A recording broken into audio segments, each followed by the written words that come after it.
Ayan mga boss, welcome back. May ginagawa tayo ditong restoration ng amplifier. So ayan, nakakalas na. Ayan pa, nasa labas pa yung kabilad. Ngayon, naghingalo yung lead. Galing na ako ng Raon nung nakaraang linggo. Nakalimutan ko pang bumili ng lead. Kaya napabili tayo sa online. O gagawin natin ngayon ay mag-unboxing. Unboxing ba tawag dito mga boss? Yung mga pinang-order ko dito, ngayon ko lang bubuksan. So ano ba to? Ito ano to? Ang laki naman yung lagayan nito. Ang liit lang na laman. So sana natin buksan dito na. Ano tong unboxing nating isa? Saan ba to galing? Makati. Ano ba to? Ayun. Yung speaker terminal na in-order ko. Nakuha na yung amplifier na K6 na ni-repair natin. Yung terminal na in-order natin, andito pa. Nahuli na. Makati lang to, pero huli na dumating. Ano ba tong ano? Parang ano ata to eh. Pang power amp. Ano ba yan? Sige nga. Oh, tastasin na natin. Oh. Model ako ng ano. Ayan. Speaker terminal. Ba't 3 piraso lang to? Bibili kayo sa cellphone? 3 piraso. Ibig sabihin yung magkano ba binayaran ko dito?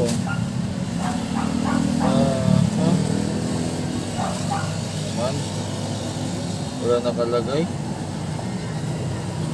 Wala nakalagay kung magkano nabayaran. 140 plus ata ito eh. So 3 piraso lang yung binigay sa akin. 4 yung order ko eh. Makati, Mapalanan, 1, 2, 3, 4. Wala kasing price dito mga boss eh. Wala. So ayan mo na. Magreklamo pa ako, ganun din naman eh, haba pa, ayan. 4 to, 3 lang ang pinadala. Minsan ganun talaga sa online eh. Partida dito pa yan sana. Ito naman, saan ba galing? Batangas po oh, yung ano. Ano ba tong in-order ko dito?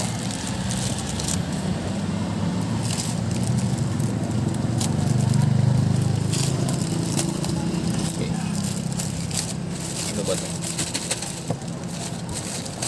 Sana naman ito sakto. Magandang paka-package niya. Very good. Taga Batangas po yung sealer ha. Ayos ha. Dito na ako sa Metro Manila. Umorder ako taga Batangas. Batangas yung store nila. Yung address. Batangas. Tama, Batangas. So ano ba in-order natin dito? Ayun. Malamang galing din to ng China, tapos ni-resell na lang nila sa tansya ko. Ano to, banana plug. Itim at saka ano. Tsaka terminal lag. Yan. Sakto naman, ito tama naman yung order natin. Ano kasi to, gagawa ko dito ng terminal para sa speaker. So suksukan ng ano, banana plug. Kasi makalat na yung wire. So malalaman yan pag ano, pag ginawa natin ng video. Order ko pa yung black box na pang DIY. So speaker ko kasi dito nakakalat eh, gusto ko magbawas ng ano eh. Kahit nga yung ano eh, sana ba yun?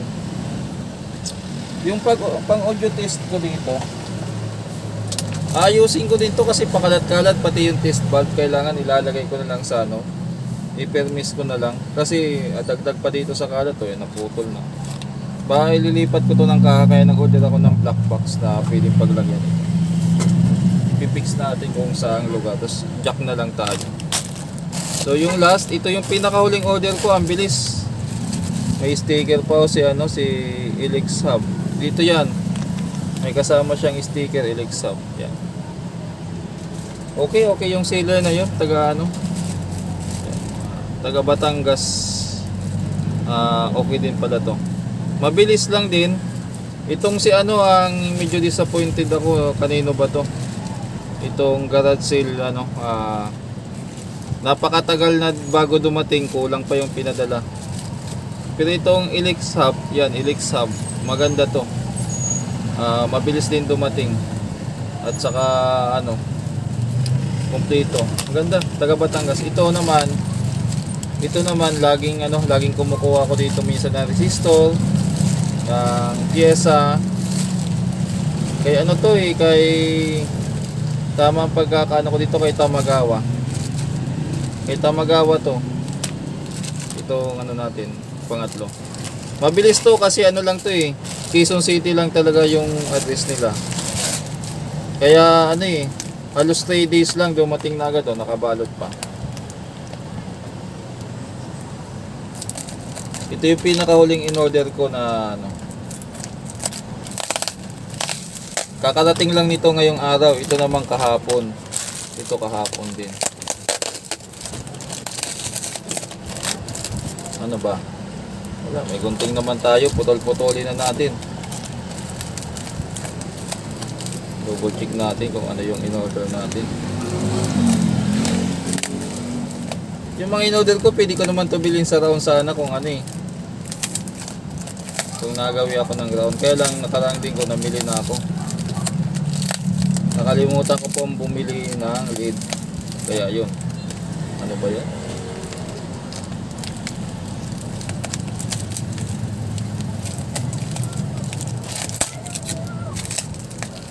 Okay. So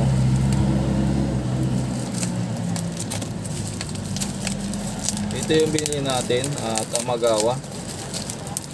Sana kakasya to doon sa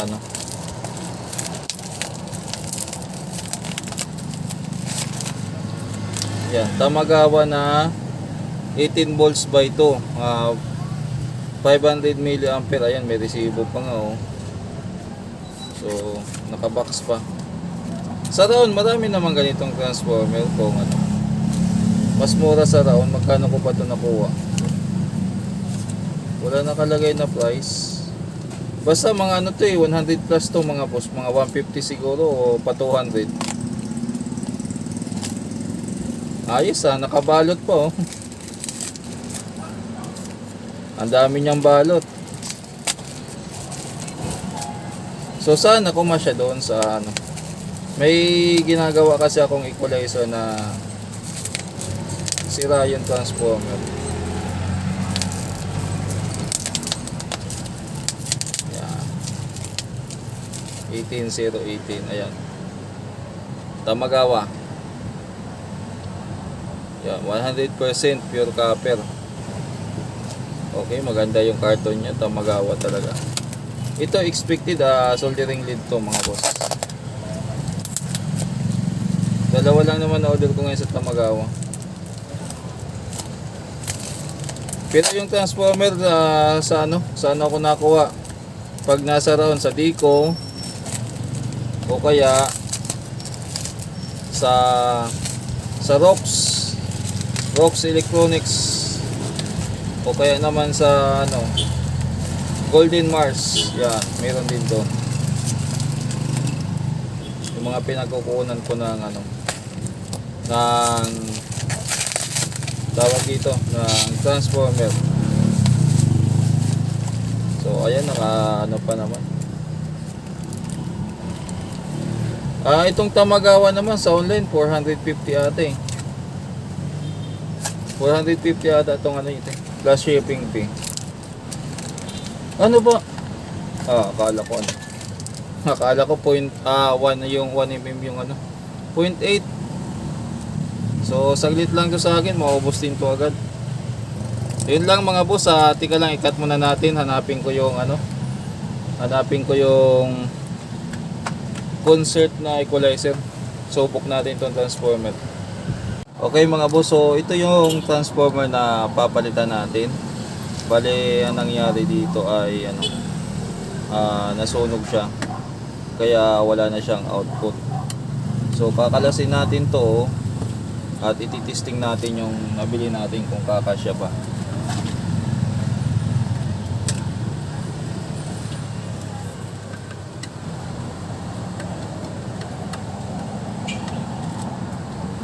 Ayun. Sana kumasya para hindi tayo mahirapan.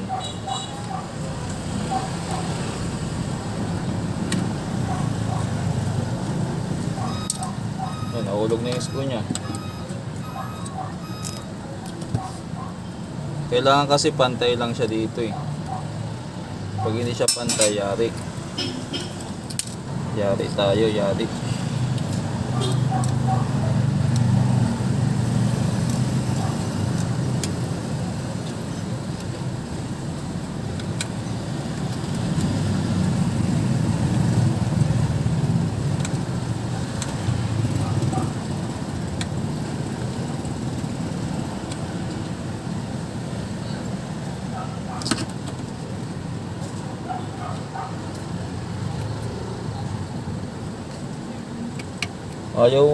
Ayaw matanggal ah. Ayos ah. Ayun. So ito yung pinaka niya, nasunog na eh. Nangamoy sunog na siya eh. Ayun. Ay. Ano ba? Ano ba? Ipapaamoy ko sa inyo. Sabi ko, amoy sunog, pinapaamoy ko din. Hindi nyo naman pala maaamoy. Ano ba tong kalokohan ko? So chinik ko naman yung diode niya, yung diode yung ano niya, kung may shorted zone na. Kasi mamaya baka kumapit tayo ng bago, ayaw niya pa rin gumana, di ba? Maganda yung ano.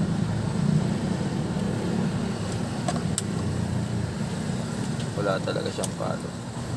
Open na talaga siya, open. So ano ba gagawin natin dito? Gagawin natin ay puputulan natin tong ano, halos magkasing kulay lang pala oh. Kunti na lang pala gagalawin natin dito eh.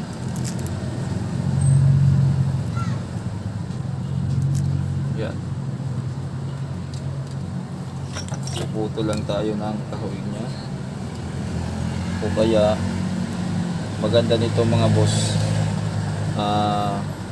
i-bypass ko na yung ano, yung selector niya sa 110 ano, baka magalaw pa ulit.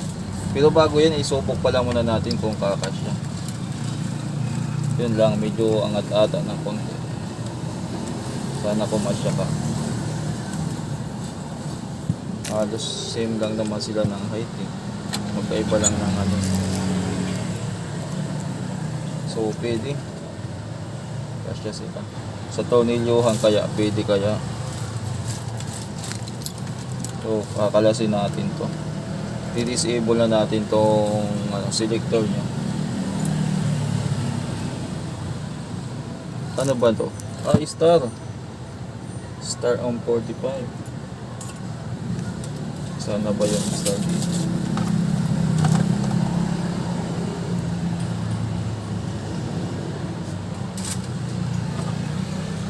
Star pala ang ano nito.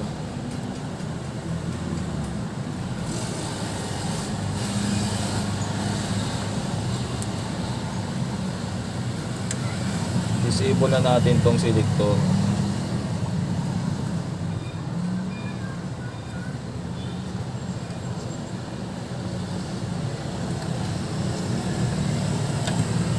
Kasi baka magalaw pa yan, wala naman ditong gagamit na ng 110.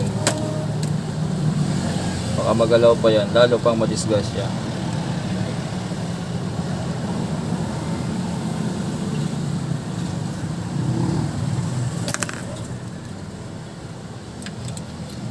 Ayan.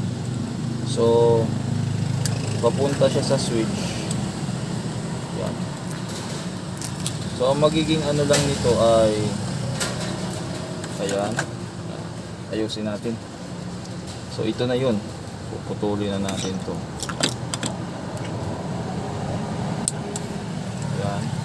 Tapos switch. Switch to switch. Switch to yan.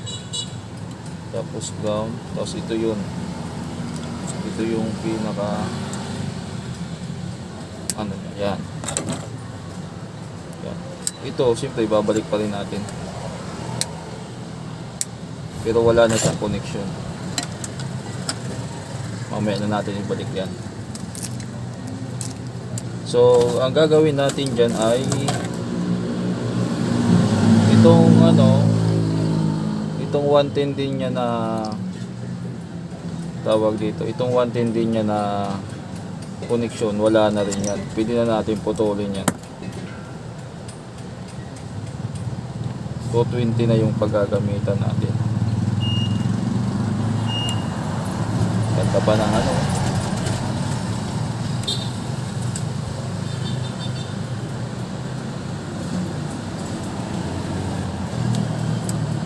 ito din yan.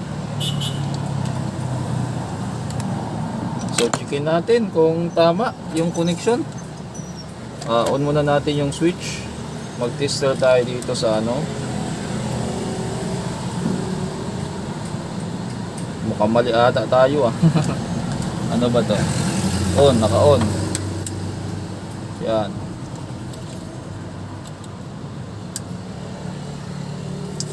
Malamang yung fuse pa pala nito.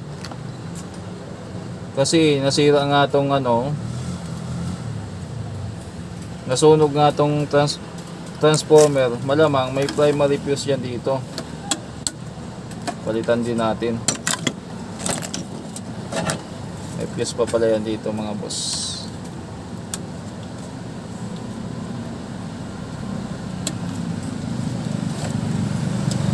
Ayun, putok din pala yung fuse. Ilang ampere ba to?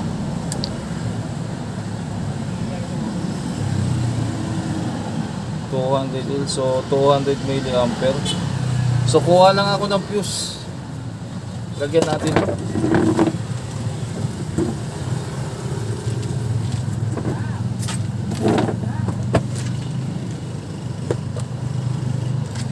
Okay. Kaya ng fuse dito.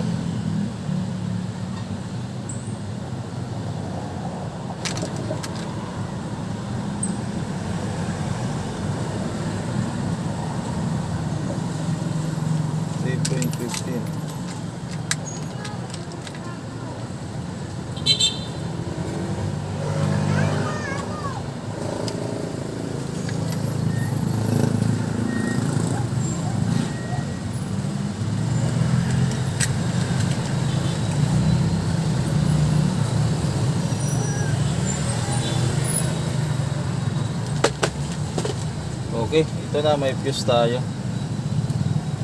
Kalimutan ko na may fuse pala yan dito pag Okay, check tayo. Wala pa rin.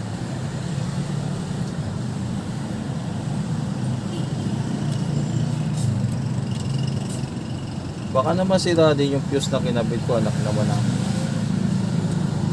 ito yun. Tapos ito naman siya. Teka lang, bakit ayaw niya mag-switch?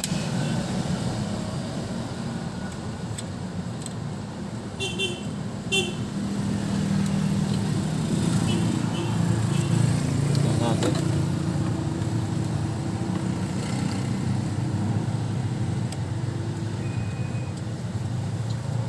Okay naman, napalo naman.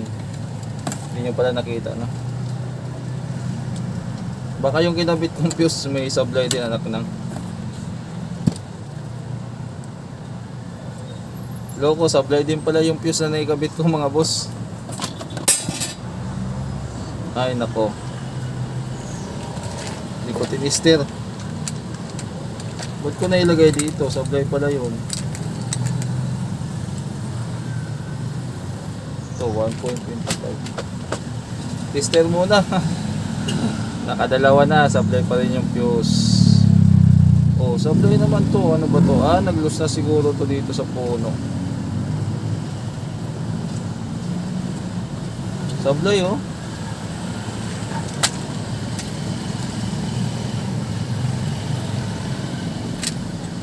mong sabihin lahat to sablay. Ako po. Yari tayo. Nakabili tayo ng pati fuse pala may depektibo na ngayon. Ayun, may buo. Yung dalawa sablay. Nagulat ako pag tester ko wala nangyari. Okay, yan. Siguro naman, sigurado na yan. Okay. Okay, tama siya. Anong gagawin nating susunod?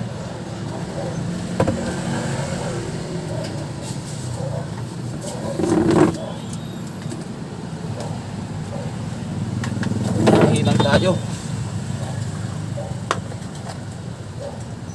Hinang.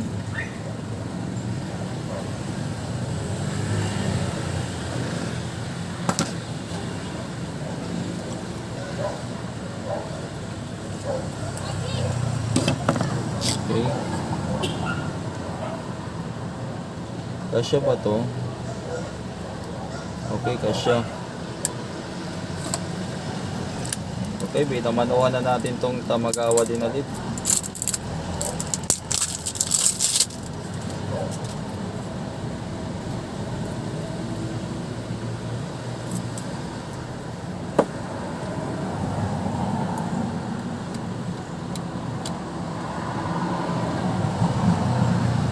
Yan, okay, ang ganda. Ang ganda ng lead, mga boss. Ang ganda ng lead.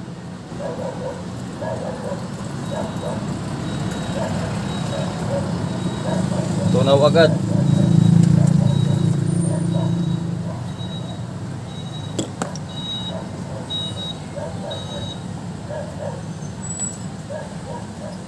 So maganda talaga tong Tamagawa gamitin.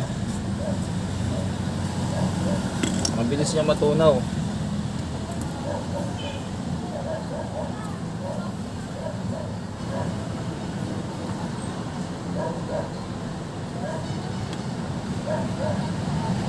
Okay. Yung isa naman.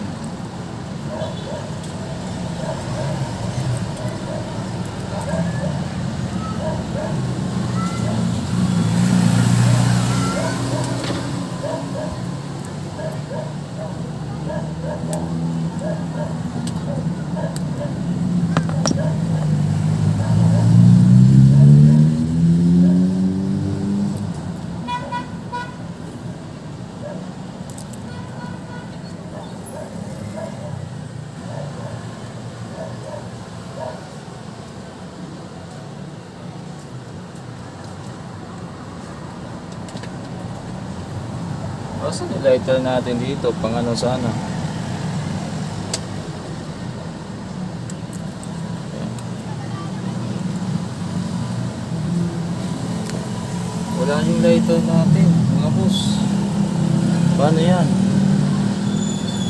Paano natin to initin? Dito na lang. Soldering iron na lang.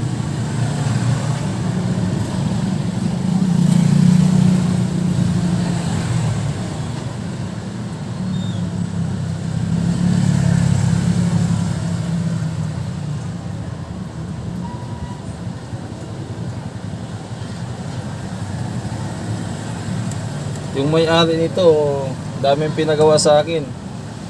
May pinagawa din na ano, na tawag dito. May pinagawa din siyang amplifier saka speaker.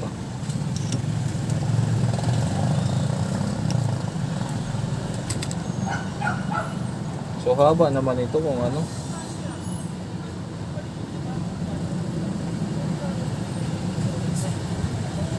Siguro bawasan ko na rin to.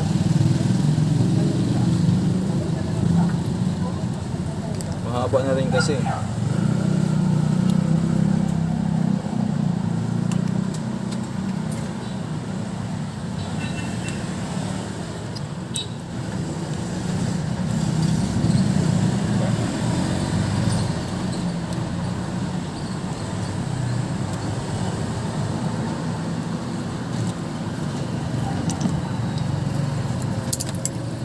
Alam nyo mga boss yung ano na yan, tawag dito,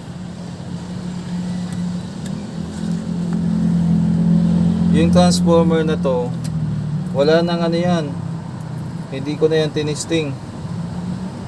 Kasi pagbukas ko pa lang nitong ano eh, pagbukas ko pa lang nitong equalizer, talagang ang lakas na ng amoy niya, amoy sunog na talaga eh. Kaya pag mga ganyan, hindi mo na kailangan testingin, matik na yan.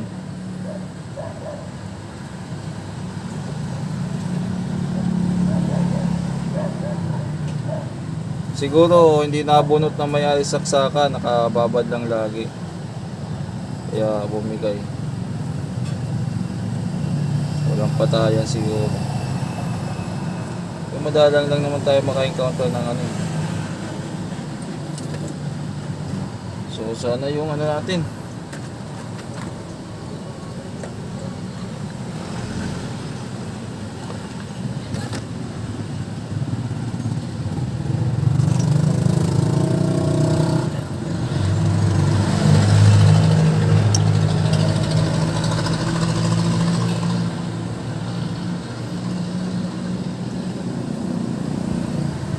wala nang ano na to, direktahan na.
Dapat ito may lighter o kaya may handgun man lang, para sana naman.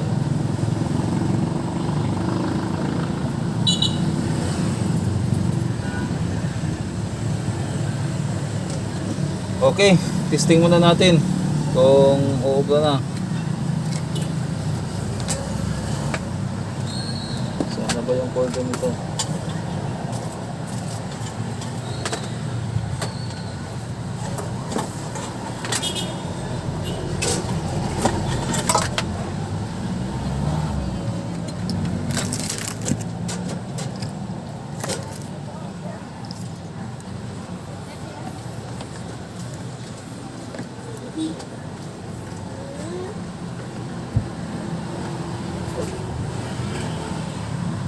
Ano pa?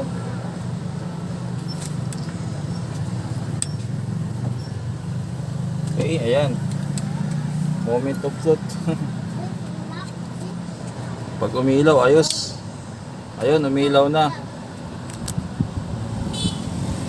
Ayan, umilaw. So, ayos na. I-fix ko lang to mga boss at balikan ko kayo, mahaba na video natin, no?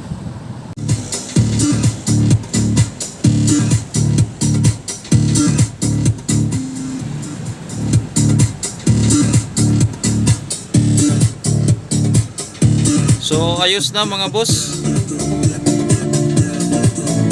Teka lang, pagpalitin natin yung output para matesting natin yung kabila, kasi isang linya lang ang ginagamit natin. Dito naman tayo, yan. Umabot ba? So ito yun. Ay, ano yun?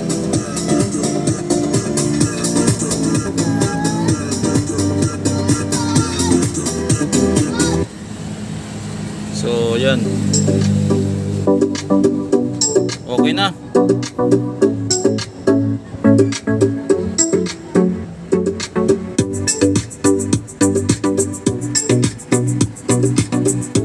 Ayos na. So anong nangyari dito mga boss, Mataas nga, hindi ko nga natornilyo pa kasi ano eh. So ang ginawa ko, pinahiga ko siya. Tapos ginawa ko ng paraan para ma-fix siya ng mais na hindi naman siya maalog-alog. Pero yung ano natin, yung nabili natin sa Tamagawan, ano, sakto. Kaya mga boss, alam niyo na kung sakaling magka-problema, kung meron kayong ganitong concert na, anong model ba to? Na concert equalizer. Ano ba model nito? Concert KEQ 215R. Yan. Yan. Alam niyo na kung anong paggagamitan o kung paano, ano, tawag dito kung sakali masira yung power supply. Sa mga ganito kasi mga boss, 'di ba, magtatanong yung iba, "Boss, mukhang okay pa naman yung ano yung itsura nitong transformer, malinis po. Mukhang okay pa naman. Bakit mo pinalitan?" So ang tawag diyan mga boss ay experience. Yan. Yung experience kasi hindi yan makukuha sa YouTube kahit manood kayo ng ilang video. Anong sinasabi ko?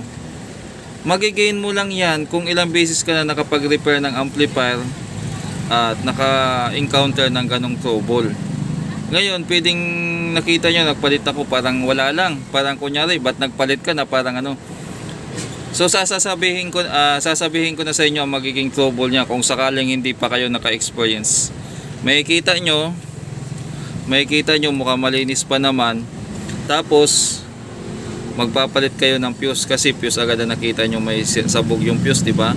Magpapalit kayo ng fuse. Ngayon, ang problema dyan, pag hindi pa kayo naka-experience ng ganitong trouble, makakarami muna kayo ng fuse bago nyo ma-realize na sira pala yung transformer. Hindi nyo muna pagdududahan yung transformer kasi kung titingnan nyo yung itsura, maganda pa naman, malinis pa naman, di ba?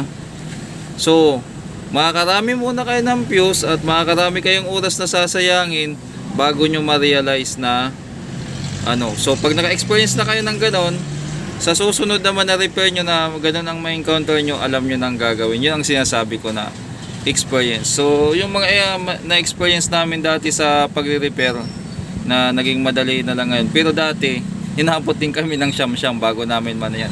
Ngayon, sinishare namin dito sa YouTube, madali na lang kasi napanood na eh.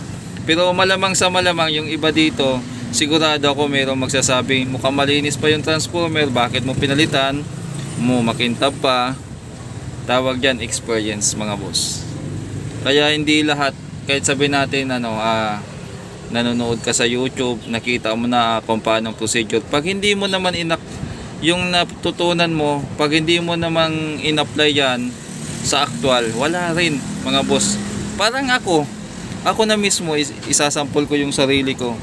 Nanonood ako sa mga kapwa ko tech vlogger na gumagawa ng LCD, LED TV. Alam ko na kung paano execute. Ang tanong ba, mape-perfect ko ba yan pag gumawa ako ng TV kung sakali? Siyempre hindi, kasi hanggang panood lang ako, hindi ko naman na-execute o nagagawa ng actual. So mas maganda sana kung halimbawa sa mga tawag dito, sa mga viewers natin na gusto rin matuto, gusto mag-DIY, mas maganda pa yun na mag-actual. Pero kung personal knowledge lang yung kukunin nyo, kahit na alam nyo na yung procedure, mahirapan pa rin kayo sa ano. Yun lang mga boss, dahil sa experience ko, madali na, automatic, umorder na agad ako. Amoy pa lang ng transformer eh. Hindi ko pa tinister, alam ko ng problema eh. Yun mga boss, kaya napadali yung ano. Maraming salamat at alam ko mahaba na to. Hinaluan ko pa kasi ng unboxing. Mahaba na tong video. Ang nangyari kasi kaya ako nagbili ng ganon kasi ang dami ditong yan, mga wiring ko dito makalat. I-organize ko yan, pati itong audio ko ipipermis ko sa isang lugar yan para jack na lang laging gagamitin ko. Yun lang mga boss at maraming salamat. God bless po sa ating lahat.